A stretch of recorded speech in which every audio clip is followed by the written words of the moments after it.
तो देखिए, कल का दिन बेहद खास है क्योंकि कल मौनी अमावस्या है, यानी कि महाकुंभ में दूसरा शाही स्नान, अमृत स्नान होने जा रहा है। ऐसे में वहां पर क्या तैयारियां की जा रही है, तमाम साधु संतों का क्या कुछ कहना है, सुरक्षा के कितने पुख्ता इंतजाम है, ये जानने के लिए आपको सीधे ले चलते हैं तीर्थराज प्रयागराज, जहां पर बंसल न्यूज की टीम के साथ ही साथ हमारे न्यूज हेड शरद द्विवेदी जी भी वहां पर मौजूद है। क्या तैयारियां है, ये जान लेते हैं। जी सर, ओवर टू यू। जी, बहुत शुक्रिया आपका अनुपमा। और इस वक्त मैं जहां बैठा हूं, गंगा जी की धारा वहां से बहुत अधिक दूर नहीं है और एक जन सैलाब गंगा जी की लहरों की तरह, बल्कि मैं कहूंगा कि गंगा जी समुद्र में मिलती हैं तो एक समुद्र उफना हुआ है और ये समुद्र है जन सैलाब का। और ये समुद्र गंगा जी में मिलने जा रहा है और ये गंगा जी इन भावनाओं को लेकर समुद्र में मिलेंगी, जहां मान्यता है कि भगवान विष्णु और माँ लक्ष्मी का वास है। बड़ी पवित्र है सनातन की ये धारा। और जिस वक्त मैं यहाँ बैठा हूँ, एक छोटी सी कुटिया जिसको हमने एक अस्थाई अपने स्टूडियो में बदल दिया है, तमाम हमारे साथी यहाँ डटे हैं। कोई 5 किलोमीटर पैदल चल के पहुँच रहा है, कोई 7 किलोमीटर, कोई 10 किलोमीटर। और सनातन परंपरा की सबसे अद्भुत पुस्तक इस वक्त मेरे हाथ में है। आप देख रहे हैं गीता, श्रीमद् भगवत गीता यथारूप। और ये गीता कहती है कि कृष्ण अर्जुन से कहते हैं, जब युद्ध भूमि में अर्जुन थर-थर कांप रहे हैं, दुनिया का सर्वश्रेष्ठ धनुर्धर कांप रहा है भय से, वो कह रहा है मुझसे नहीं होगा माधव, मैं नहीं कर पाऊंगा। और कृष्ण कहते हैं कि चले जाओ, चले जाओ युद्ध भूमि छोड़कर, क्योंकि न मारने वाले तुम हो, न कर्ता का ये भाव ही तुम्हें डरा रहा है अर्जुन। तुम्हें ऐसा लग रहा है कि करने वाले तुम हो, या करने वाले भीष्म हैं, या दुर्योधन है, या द्रोण है, लेकिन कोई नहीं है करने वाला। कर्ता का भाव विलुप्त होना ही मुझे जानने का अवसर देता है। और फिर अर्जुन भय से मुक्त होते हैं। ये भी मुझे हमेशा बड़ा विचित्र लगता है कि कौरव पांडवों की सेना में एक से एक विलक्षण व्यक्तित्व हैं, लेकिन डरता एक ही व्यक्ति है और नाम है अर्जुन। कमाल है। बाकी सब मानकर बैठे हैं जैसे कि हाँ ये तो होगा, देखा जाएगा, जबकि उन सबको मालूम है कि यहां अध्यात्म का विश्वकोश, ब्रह्मांड कोश माधव भगवान कृष्ण उपस्थित हैं। मेरे साथ जो व्यक्तित्व हैं वो इसी से जुड़े हुए हैं, यानी उनका परिचय तो हम देंगे ही, लेकिन श्रीमद् भगवत गीता की बात हमने की तो वो जुड़े हुए हैं इसी मिशन से और गुजरात से आए हैं। तो सबसे पहले एक फॉर्मल परिचय, एक औपचारिक परिचय हो जाए। पहले भी हमारे साथ संत समाज के प्रतिनिधि, वरिष्ठ प्रतिनिधि के तौर पर जुड़े रहे, एक बार फिर उनसे उनका परिचय जान लेते हैं। जी, मैं स्वामी रविदेव शास्त्री, महामंत्री युवा भारत साधु समाज हरिद्वार से आया हूँ और बहुत सुंदर समय है, बेला है। सर्व सिद्धि प्रदा कुंभ, समस्त सिद्धियों को प्रदान करने वाला यह कुंभ, महाकुंभ प्रयागराज में जन सैलाब उमड़ रही है और अध्यात्म का सबसे बड़ा मेला है। इससे बड़ा कोई मेला नहीं है। मैं आता हूँ, एक परिचय सबका होता चला जाए। जी, आपका परिचय। मैं डॉक्टर संत वल्लभ स्वामी, स्वामीनारायण मंदिर वरताल संस्थान से हूँ, गुजरात से। और गुजरात से यहाँ आकर के जो दृश्य देखने को मिला, शायद सारे ग्रंथ पढ़ने के बाद भी इतना आस्था का सैलाब मानस पटल पर नहीं आ सकता जितना इस कुंभ को देख करके आ रहा है। जी, स्वामी जी। मेरा नाम है शास्त्री हरिओम प्रकाश। हमारा बड़ताल स्वामीनारायण मंदिर की ओर से लक्ष्मी नारायण देव संस्कृत महाविद्यालय चलती है, उनका मुख्य प्रबंधक के रूप में हूँ। और आज जो हमने ये दर्शन किया है तो मैं इतना कह सकता हूँ कि आध्यात्मिक जगत का एक समरसता का महापर्व है। इतना महापर्व हमारी लाइफ में हमने पहली बार देखा है। जी, आपका महाराज जी परिचय। मैं महंत दिनेश दास, युवा भारत साधु समाज से और मीडिया प्रभारी हूँ, हरिद्वार से हूँ। और जो इस कुंभ में मैंने 2013 में भी स्नान किया था, तो 2025 में एक अलौकिक अद्भुत। 13 में आपकी आयु क्या रही? मेरा आयु 22 साल था। 22 साल। हाँ जी, जी। तो 22 साल में हम एक ब्रह्मचारी थे तब हम गुरु जी के साथ आकर यहाँ गंगा स्नान किया था संगम में। उस समय भी कुंभ बहुत अच्छा था, पर उससे मतलब कई गुना ज़्यादा इस समय जो है योगी सरकार के उसमें कार्य बहुत सुंदर हो रहा है। तो कल हमने संगम में स्नान करने गए थे, तो हमें भी बड़ी कठिनाई हुई है, क्योंकि लोगों की इतना भीड़ है। एक अपने सनातन के प्रति, अपने इस कुंभ के स्नान के लिए लोग दूर दूर से, मतलब केवल भारतवर्ष नहीं है, पूरे विश्व से लोग जो है आ रहे हैं, इसलिए बिल्कुल ठीक है। मैंने जब इस पुस्तक को उठाया तो एक प्रश्न भी मेरे मन में था। ये बहुत छोटी सी पुस्तक है और किसी धर्म की पुस्तक नहीं है, ऐसा मैं नहीं कहता हूं। मेरी क्या हैसियत है ये कहने की। ये भारत के लब्ध प्रतिष्ठित जो अध्यात्मवेत्ता हैं, स्पिरिचुअलिस्ट हैं, लीडर्स हैं, स्पिरिचुअल लीडर्स हैं। हालांकि लीडर्स माफ कीजिएगा, स्पिरिचुअलिटी के साथ ये शब्द अजीब लगता है, लेकिन फिर भी अंग्रेजी में तो ऐसा ही कहा जाता है। तो इस पुस्तक के बाद किसी संहिता की, किसी नियमावली की आपको जीवन में आवश्यकता नहीं है, क्योंकि ना ये धार्मिक पुस्तक है, ना ये धर्म की बात करती है। ये तो आपके भ्रम को दूर करती है। तो सनातन बोर्ड की बात हुई है, एक बड़ा चर्चित मुद्दा है ये।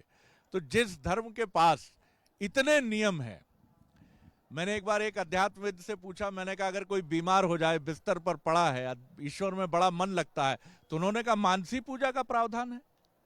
आप कल्पना कीजिए कि पुष्प चढ़ा रहा हूं, आप जो सोचिए, रक्त कमल चढ़ा रहा हूं मैं तो भगवान विष्णु को, मां लक्ष्मी को, और आपने ध्यान किया, ध्यानस्थ होकर आपने रक्त कमल चढ़ा दिया। फिर आपने कहा कि मैं इस समय 56 भोग में ये प्रभु को चढ़ा रहा हूं। वो बोले प्रभु वैसे ही प्रसन्न। तो सनातन के ये प्रभु भी बड़े अद्भुत हैं, जो कहते हैं तुम जिस रूप में चाहो मुझे याद कर सकते हो, और कोई आडंबर की किसी भी कर्मकांड में उलझने की जरूरत नहीं है। दूसरी तरफ कर्मकांडों की भी लंबी श्रृंखला है, शास्त्रों की भी लंबी श्रृंखला है। तो आप जिस विधि चाहें उस विधि मिल सकते हैं। तो सनातन बोर्ड क्यों? चलिए चलते हैं, युवा जो साधु समाज है उनके प्रतिनिधि हैं, अध्यक्ष हैं हमारे साथ। जी महामंत्री, किस तरह से आप देखते हैं कि क्या सनातन बोर्ड की जरूरत है? सनातन संस्कृति को, सनातन रिलीजन शब्द तो मैं नहीं जोड़ूंगा सनातन के साथ, जिसका ना आदि ना अंत, उसके साथ क्या धर्म की बात करूं मैं? जी निश्चित ही आपने बहुत सुंदर प्रश्न किया है कि क्या सनातन बोर्ड की आवश्यकता है। हमारे पास इतने सारे स्मृतियां हैं, इतने सारे नियम हैं कि 33 करोड़ देवी देवताओं की पूजने की विधि सब अलग अलग है, और सारे मार्ग इतने हैं कि किसी भी मार्ग से जाओ पहुंचना वहीं है। इतने सारे मार्ग होने के बाद भी हम फिर सनातन बोर्ड के लिए जो बात अभी उठ के आ रही है, सभी साधु संत भी कह रहे हैं और बुद्धिजीवी भी कह रहे हैं और सनातन को मानने वाले लोग कह रहे हैं। वास्तव में मुझे लगता है कि अभी अखिल भारतीय अखाड़ा परिषद के हमारे राष्ट्रीय अध्यक्ष श्रीमंत रविंद्र पुरी जी महाराज जी ने भी इस बात को लेकर के कहा है। कल मैं उनके साथ में ही था, हमारी चर्चा हो रही थी। पूज्य स्वामी जी का कहना था कि अभी उस मुद्दे को रखा जाए, पहले वक्फ बोर्ड खत्म हो। जब तक वक्फ बोर्ड खत्म नहीं होगा तो सनातन बोर्ड की हम चर्चा न करें, क्योंकि सनातन हमारी तो आवश्यकता ही नहीं है, पहले से इतना सब कुछ है। लेकिन फिर भी जिन लोगों ने दावा करके, यहाँ तक कि इस पवित्र भूमि को भी दावा करने की कोशिश की गई, क्या सोच होगी उनकी, आप देख सकते हैं, आप स्वयं इस बात को समझ सकते। लेकिन वक्फ बोर्ड खत्म क्यों? वो अपनी गलती ठीक करें। नहीं, आवश्यकता ही नहीं है। जिस चीज की आवश्यकता नहीं हो वो क्यों रखा जाए? तो जब दोनों ना हो कोई बात। लेकिन यह आपत्ति आएगी कि दूसरे धर्म की चीजें हम तय कर रहे हैं, सनातन तय कर रहा है। सनातन तय नहीं कर रहा है, ये तो कुछ कालखंडों में कुछ गलतियों के कारण से हुआ है। ये भी आप भी समझते हैं, मैं भी समझता हूँ। 1400 साल से पहले तो कोई वक्फ बोर्ड नहीं था। लेकिन सनातन कब से है? सनातन तो हजारों करोड़ों सालों से है, और उसमें बोर्ड की क्या आवश्यकता है? हम तो पहले से ही प्रूफ है, हमें किसी को प्रूफ करने की आवश्यकता नहीं है, हमें किसी को प्रूफ दिखाने की आवश्यकता नहीं है, क्योंकि हम तो सूर्य से प्रारंभ हुए हैं और सूर्य में ही विलीन होंगे। जब तक इस धरती में सूरज रहेंगे, गंगा रहेगी, तब तक सनातन रहेगा और शाश्वत रहेगा। शाश्वत है, हमें तय करने की आवश्यकता नहीं है, वो तय करें, हम क्यों तय करें। स्वामी नारायण जो संप्रदाय है उसके प्रमुख हमारे साथ अध्यात्मवेत्ता उपस्थित हैं। आप कितने सहमत हैं आपकी बात से, जो कुछ बातें आपने कही हैं? आप कितने असहमत हैं? क्या आप भी मानते हैं कि सनातन बोर्ड की आवश्यकता नहीं है? मैं सनातन के बारे में उन्होंने जो कहा उससे सम्मत हूँ, और वक्फ के बारे में बताया उससे भी सम्मत हूँ। हमारा देश आज़ादी के वक्त जैसा था ऐसा चले। हम सेक्युलरिज्म की बात करते हैं, वो जिस स्वरूप से है उस स्वरूप में माना जाए। वक्फ का हमको विरोध नहीं है, लेकिन उनका गलत इस्तेमाल करने लगे, शायद उनकी तुष्टि के लिए ही उन लोगों ने वो बनाया था, उनकी मनमानी के लिए वो मनमानी करते रहे, वहाँ तक सहते रहे। अब मीडिया हम लोगों को, समाज को जागरूक कर रहा है, इसलिए पता लगा कि इस देश में ऐसा भी कानून है कि पवित्र प्रयाग कुंभ स्थल पर भी कोई अपना हक कर सकता है। लेकिन स्वामी जी, आपको लगता है 1000 साल की गुलामी हमने झेली और बहुत नष्ट करने की, भ्रष्ट करने की हमें कोशिशें हुई, लेकिन फिर भी आज भी सनातन ही इस देश में बहुसंख्यक है। उसे न कोई नष्ट कर पाया, न समाप्त कर पाया। उसके मान बिंदुओं पर, मंदिरों पर, धर्मस्थलों पर प्रहार हुए, लेकिन आज भी जय जय तो भारत में सनातन की ही है। वो आत्म प्रशंसा है। आप ये कह सकते हैं कि पाकिस्तान, बांग्लादेश, भारत, आज हम यहाँ बैठ के जो बात कर सकते हैं वो वहाँ कर सकते हैं, वो भी मेरा ही देश था। वो हम सीमित होते जा रहे हैं, और यदि आज भी आत्ममुग्ध रहेंगे कि सनातन शाश्वत है, शाश्वत है, वो काल उसको प्रभावित नहीं कर सकता है। लेकिन कुछ लोग कलयुग से प्रभावित है, वो शासन और प्रशासन के बल पर, कानून के तौर पर इसको आच्छादित जरूर कर सकता है। सूर्य है, उसको कोई अब बाधित नहीं कर सकता है, लेकिन कभी कभी बादल ज्यादा आ जाते हैं तो सूर्य बाधित होता है। मैं बादल को दूर करने की बात कर रहे हैं, सूर्य को प्रकाश देने की नहीं। सूर्य स्वयं प्रकाशित है। जी, बहुत सुंदर बात है। मैं फिर लौटूंगा इस संत सभा की तरफ, क्योंकि अभी हमारे सहयोगी जो हैं, वरिष्ठ सहयोगी मनोज सैनी श्रद्धालुओं के हुजूम के साथ खड़े हैं। तो मैं फिर एक बार स्टूडियो का रुख कर रहा हूं, और मनोज जिस श्रद्धालुओं के हुजूम के साथ हैं, वो चर्चा करके जब फिर मौका हमें दूसरी बार मिलेगा, तो हमारे जो और विद्वान संत हैं उनसे मैं सनातन बोर्ड और कुछ अन्य महत्वपूर्ण मुद्दों पर जरूर बात करूंगा। Over to you Anupama. जी जी, तो हमारे साथ में न्यूज एट शरद द्विवेदी जी जुड़े थे, और अब मनोज जी और जी मनोज जी। बिल्कुल बिल्कुल अनुपमा, देखिए निश्चित रूप से बहुत अलग तरह का इस समय माहौल है, क्योंकि बात सनातन बोर्ड की हो रही थी, और आप किसी बोर्ड में कहां किसी को बांध सकते हैं। ये हुजूम देखिए, ये खुद ही बता देगा कि कितना बड़ा हुजूम है। ये शाम का वक्त, मुझे सुबह 4 बजे से बंसल न्यूज कवर कर रहा है इन तस्वीरों को, लेकिन कैमरे में जो तस्वीरें कैद हो रही है वो शायद ये कह रही है कि उससे ज्यादा संख्या बढ़ती जा रही, यानी सनातन के प्रति लोगों का इतना हुजूम, इतना समर्पण, ये कहाँ आपको दिखेगा? ये महाकुंभ में ही दिखेगा। वो तस्वीरें आप इस तरफ भी देखिए, क्योंकि अब शाही स्नान की तैयारी है। मौनी अमावस्या में बहुत ज्यादा वक्त नहीं बचा है, तो तैयारियां भी देखिए बहुत अलग की है।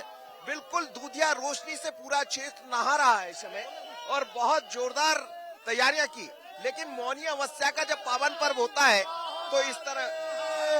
हर हर महादेव। हाँ नारा बताएं। कहाँ से आ रहे? सोनभद्र से। सोनभद्र से। जी जी। स्नान हो गया? जी स्नान हो गया। कल भी करेंगे? कल भी करेंगे। 2 दिन कैसे रुकेंगे? और नहीं, यहाँ पे हम लोग 15 दिन रुके हुए हैं, कल्पवास में हैं हम लोग। कल्पवास? जी जी। क्या होता है कल्पवास? कल्पवास में रहने से पुण्य का बहुत वृद्धि होती है। वो मेला जब से प्रारंभ होता है मकर संक्रांति के और महाशिवरात्रि तक, जो यहाँ लगातार अनवरत निवास करता है, और दिन रात गंगा जी और संगम और शिव जी लेटे हुए हनुमान जी का ध्यान करता है, अपने पुण्य का स्मरण करता है, पूर्वजों का स्मरण करता है। पूरा हो जाता है। लेकिन ये देखिए आप, ये तस्वीरें भाई, ये लोग लगातार चले आ रहे हैं, अपने माथे पर पोटली है, बैग है, और ये वो आस्था का ऐसा मंजर है जहां तमाम सारे लोग यहां पहुंच रहे हैं। तस्वीर ये बताती है कि आप किसी बोर्ड या किसी सनातन में मत, सनातन तो सनातन है, आदि अनंत, जिसका कभी अंत ना हो, वो सनातन है। लेकिन सनातन में जब महाकुंभ होता है खासकर मौनी अमावस्या के मौके पर तो ऐसा कहा जाता कि गंगा में स्नान करने से तमाम पुण्य मिल जाते हैं और पाप क्षीण हो जाते हैं, और शायद इसीलिए पूछ रहे हैं। अब आप देखिए ये कब से कितना पैदल चल रही है आप? 9 किलोमीटर अभी तक चल चुके, 9 किलोमीटर अभी पैदल चल रही है। पहुंच रही है, गंगा स्नान करने जा रहे हैं अभी त्रिवेणी में जाएंगे अभी जी, अभी पहुंचेंगे। अब तो थोड़ी दूर बच्चा है, चलते रहिए चलते रहिए। आप कहाँ से आ रहे हैं बेटा? हम ससरम से आ रहे हैं। हाँ जी, तो बहुत अलग तस्वीर है, जरा हर हर गंगे करिए। हर हर गंगे, हर हर गंगे, हर हर महादेव। तस्वीरें बहुत अलग है, लोगों में अथक आस्था है, श्रद्धा है, भक्ति है, और सनातन का हुजूम कह रहा है कि बस मौनी अमावस्या आने वाली। शरद जी,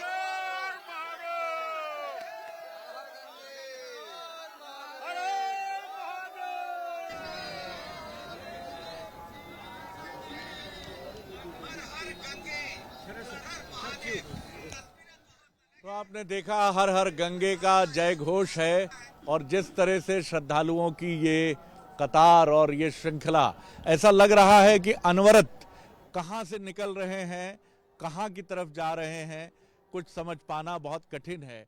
एक और बहुत महत्वपूर्ण प्रश्न है सनातन बोर्ड के साथ। मैं चलूँगा फिर स्वामीनारायण संप्रदाय से जो हमारे पास स्वामी जी उपस्थित हैं, जो ज्योतिष पीठ के शंकराचार्य हैं, उनका कहना है कि वो संघ प्रमुख के इस बयान से सहमत नहीं हैं, बल्कि घोर असहमति व्यक्त करते हैं, जिसमें उन्होंने कहा था कि हर मस्जिद के नीचे मंदिर को देखना ये उचित नहीं है, ऐसा करने से भारत की समरसता पर प्रभाव पड़ेगा। शंकराचार्य जी का दावा है कि ऐसा कहने से जो मस्जिदें मंदिरों को तोड़कर बनी हैं, उनको लेकर कहीं ना कहीं एक मान्यता दूसरे जो मस्जिदें हैं उनको मान्यता मिल जाती है। लेकिन ये चीज़ भारत की समरसता के लिए बहुत बड़ी चुनौती बनती जा रही है। क्या हम ये इसी श्रृंखला को आगे बढ़ाते रहेंगे? आप इस बयान को शंकराचार्य जी के, मोहन भागवत जी के कैसे देखते हैं? हमारे शास्त्रों में लिखा है कि टुंडे टुंडे मत्तिर बिना। हमारे यहाँ तो अनेक महानुभाव हो गए, अनेक प्रतिभा संपन्न लोग होते, अपना विचार हर कोई रख सकते हैं, लेकिन अभी भी जो हमारे स्वामी जी ने बताया कि हमारी जो परंपरा है वो सनातनीय परंपरा है। जो हमारे धर्म ग्रंथ है, वो धर्म ग्रंथ के आधार पे हम कह सकते हैं कि ये भारतवर्ष एक अजनाब खंड था, वो पूरा एक खंड था। अभी जो विभाजित हुआ है वो कोई लोगों के माध्यम से हुआ है। तो ये जो हमारा परंपरा है, अभी आप देख रहे हैं गंगा के किनारे पे जो महाकुंभ चल रहा है, ये हमारे 2025 का महापर्व है, और हम यहाँ 3 दिन से रुके हैं, देखते हैं तो हमारी हिंदू संस्कृति में जो विचारधारा अलग अलग है, तो आज हमारे विभागवाद से और भोगवाद से ऊपर उठकर जो एक रस यहाँ हो रहा है, समरसता का जो दर्शन हो रहा है, और अभी जो आप बोले सनातन हिंदू बोर्ड की क्या आवश्यकता है, तो मैं कह सकता हूँ कि एक मीडिएटर होना चाहिए, एक माध्यम होना चाहिए। हमारी जो ऐक्यता है, जो समरसता के लिए, और हिंदू सनातन का बहुत सारी विचारधारा अलग अलग है, वो आज ये महाकुंभ के माध्यम से एक मंच पर आई है। इससे बड़ी बात कौन हो सकती है? काफ़ी महत्वपूर्ण बात स्वामी जी कह रहे हैं, लेकिन अखंड भारत की जो बात उठती है वो कितनी आज के दौर में महत्वपूर्ण हो। पाकिस्तान की हालत बहुत ख़राब है, अफ़गानिस्तान की हालत बहुत ख़राब है, और आबादी अब एक बड़ी चुनौती है, हमारे लिए भी है। 140 करोड़ से ज़्यादा हम हैं। आज अगर हम अखंड भारत के उस रूप में होते तो क्या हमारी चुनौतियां कम होती या बढ़ती? ये भी एक बड़ा प्रश्न है। जब हम छोटे छोटे राज्य अपने ही देश में बनाते हैं ये कह के कि विकास प्रभावित हो रहा है, बड़े राज्य जो है, मध्य प्रदेश 2 हिस्सों में बटा, उत्तर प्रदेश 2 हिस्सों में बटा, बिहार 2 हिस्सों में बटा, तो ऐसे में ये बात उठाना कि अखंड भारत का स्वरूप था, अखंड भारत का स्वरूप क्या आज चुनौती नहीं बनता? आपसे जानना चाहूँगा जी। अखंड भारत की बात आई है, ऐसा है अब जो पिछला जो समय बीत गया है, हाँ, अब हमें उसके पीछे भागना भी नहीं है। हमारा तो ये विचार है, अब हम जो इस भारतवर्ष के अंदर है, हम जितने भी जो सनातनी है, हाँ, हम इसमें बटे ना, हम बटने के विचार न करें, हम एक होकर फिर अखंड इसी को अखंड भारत बनाएंगे। तो योगी जी का जो बयान है कि बटेंगे तो कटेंगे, आप उसकी तरफ इशारा कर रहे हैं? इसमें ऐसा है, देखो हम राजनीति के तरह तो नहीं है, हम एक सनातनी होने के नाते बटेंगे कटेंगे इस बात को लेकर मेरा विचार एक हैं, सेफ हैं। ये तो है ही है। हम अगर सनातनी सब एक हो जाएंगे तो हम सब सेफ है। अगर हम सनातनी बढ़ जाएंगे तो फिर दिक्कतें तो है ही है। ये तो कहने की बात ही नहीं है। हम एक हो जाएंगे, सब सनातनी जितने भी हैं भारत वर्ष में जितने भी है या बाहर भी जहाँ भी हमारी सनातनी है तो वो सब एक हो जाएंगे तो फिर हम एक मजबूत राष्ट्र बना ये जो सनातन बोर्ड की मांग से आप सहमत हैं, असहमत हैं?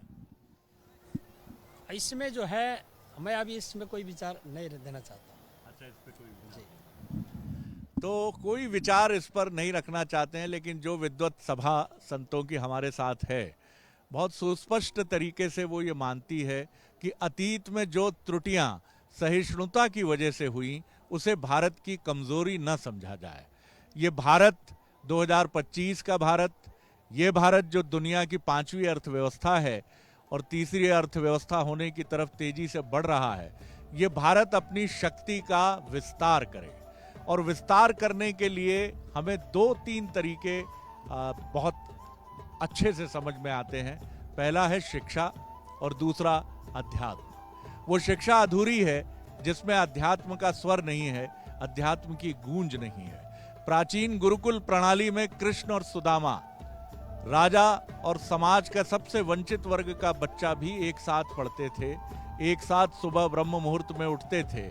उस प्रणाली को गुरु रविंद्रनाथ टैगोर ने, नोबेल लॉरेल जो रहे, उन्होंने आगे बढ़ाया। लेकिन आज उसी का भारत में कहीं ना कहीं आज उसकी जगह अंग्रेजदां स्कूल्स हैं जिनको मिशनरीज भी रन करती हैं और तमाम बड़े बड़े ऑर्गेनाइजेशंस भी रन करते हैं और उनके बड़े बड़े नाम हैं। इसमें भारतीय संस्कृति का कितना स्थान है ये इनमें पढ़ने वाले बच्चे भी जानते हैं और उनके अभिभावक भी जानते हैं। तो भारत को अगर शक्तिशाली बनाना है तो वो आत्मसम्मान, आत्मगौरव का वो भाव भरना होगा भारत में, जो शायद बीते करीब 100-200 वर्षों की गुलामी अंग्रेजों की जो रही उसमें वो हमारे पास से चला गया है। ये एक बड़ी महत्वपूर्ण बात है। आगे और विषयों पर भी हम बात करते रहेंगे। बहरहाल आप बंसल न्यूज़ पर लगातार सबसे जो बड़ा स्नान है महाकुंभ का महास्नान, उससे जुड़ा हर कवरेज, पल पल का कवरेज आप देखते रहिए। फिलहाल मुझे दीजिए संगम तट प्रयागराज से अनुमति। नमस्कार।